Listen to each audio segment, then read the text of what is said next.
Well, hello again, Aries. It's July 2019, Dadhichi here with the synopsis for this month for you. And it's a big month because on the heels of all of that really intense energy last month, with your ruling planet Mars opposing Saturn, in this area of your horoscope, you will see the passing of Mars now. Just when you thought you were clear of that, we've got this incredible total solar eclipse that is going to take place in exactly the same area here in your horoscope on the 2nd and 3rd of July, which is the 4th house or family house. This is very, very significant because the solar eclipse is opposite this Saturn-Pluto conjunction here in your 10th house. This has a lot to do with your inner feelings, your self-understanding, your connection to family, those deeper links that you have. And the eclipse, of course, is one of the most significant celestial events that can take place. There's a whole lot of stories about what happens under the penumbra of the eclipse. And I do recommend that if you are in any way spiritually inclined, if you do meditation or self-affirmations, that type of thing, you should get yourself in a bath or a swimming pool, especially if it's indoors. It's best not to be outdoors according to the ancient astrologers. Under the eclipses, all sorts of strange little bacteria start to come to life, very much like tadpoles coming to life in the desert when it starts to rain. That penumbral effect is very potent and gives rise to different diseases, different states of mind. And so if you're spiritually inclined, it's an excellent time, pardon me, to be doing spiritual work, mantras, meditation, that type of thing. Here we see that the eclipses always take place on this nodal axis. So the strong forces of your karma come to the surface at this time. The sign of Cancer has a lot to do with your instinctive emotions, the way you feel instinctively, not the ascendant or the sun sign. It's this deeper hidden aspect of your nature. And that, if you're not careful, could present a few problems, especially because your ruling planet is the next planet that the moon, which has just emerged from the solar eclipse, makes contact with here in your 5th house very, very soon after. That will take place around the 4th and 5th, as you can see there. So when there's that conjunction, the moon, Mars, Mercury, there can be some disputes, difficult sorts of communication. And because the 5th house has to do with love affairs, that is also an area that may come under the hammer with these intense astrological events. The 6th house moon there on the 7th and the 8th has a lot to do with your health and your work. There are some nice aspects there forming to the 10th house of profession and career. But here we see on the 9th, it moves into the relationship area, forming some adverse aspects to Venus, which has moved into this area as well. I think Venus is going to smooth things over for you. That actually, on the 12th, well, it says here the 12th. I'm having a look at the list here. Why is that? It's got Venus moving into the sign, oh, my apologies, on the 4th. July 4th, Independence Day. So you've got that eclipse on the 3rd. Fortunately for you, Venus moves in there to soften the blow and gives you the opportunity to make peace, make love, not war. When we have these eclipses, because that solar eclipse, of course, is a new moon, which has a whole lot of new attitudes forming to your relationships in terms of your family, loved ones. This is a very strong maternal flavour as well. So relationships with your mother will come to the fore. As we see Venus move into this opposition to Saturn, and it happens here around the 12th, the 13th, there can be problems in the way you connect with your loved one.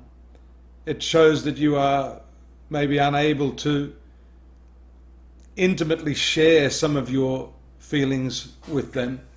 Venus-Saturn contacts, especially when they are hard aspects, such as the opposition, the square, even the conjunction, the inconjunction, this can present problems in terms of feeling isolated, not feeling loved enough. Here we see the connection of the moon in its transit coming close to Saturn in that opposition. So this is the likely time when things can come to a head. You mustn't let your emotions get too down in the dumps here. And it shows also that you may be throwing yourself into work at this time as the moon moves through this 10th house of your career and profession. Notice also the intensity of that conjunction there around the 17th with Pluto, 17th and 18th.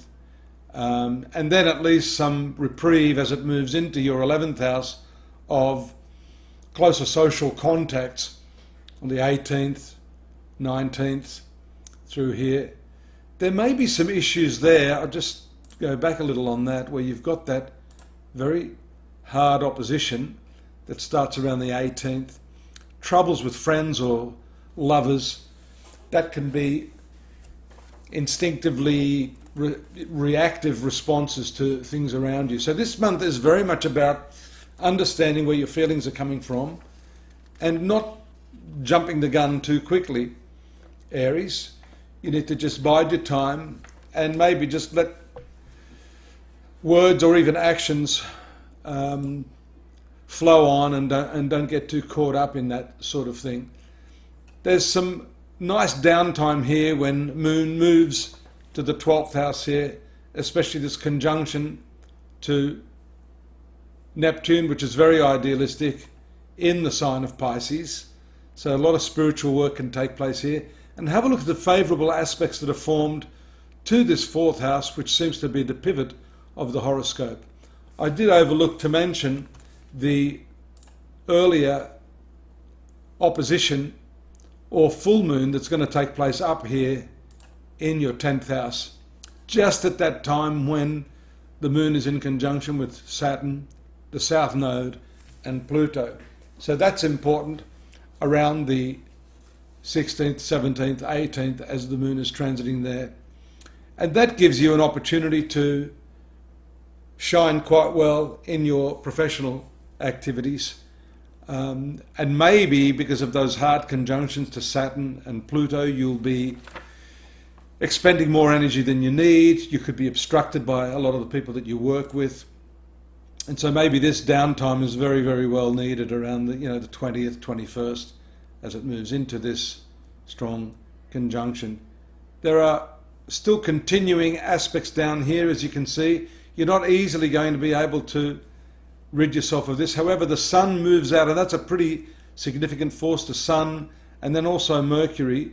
If you have a look here around the 23rd, 24th of July, a stronger emphasis on your creative activities, your romance, and getting in touch with your inner child.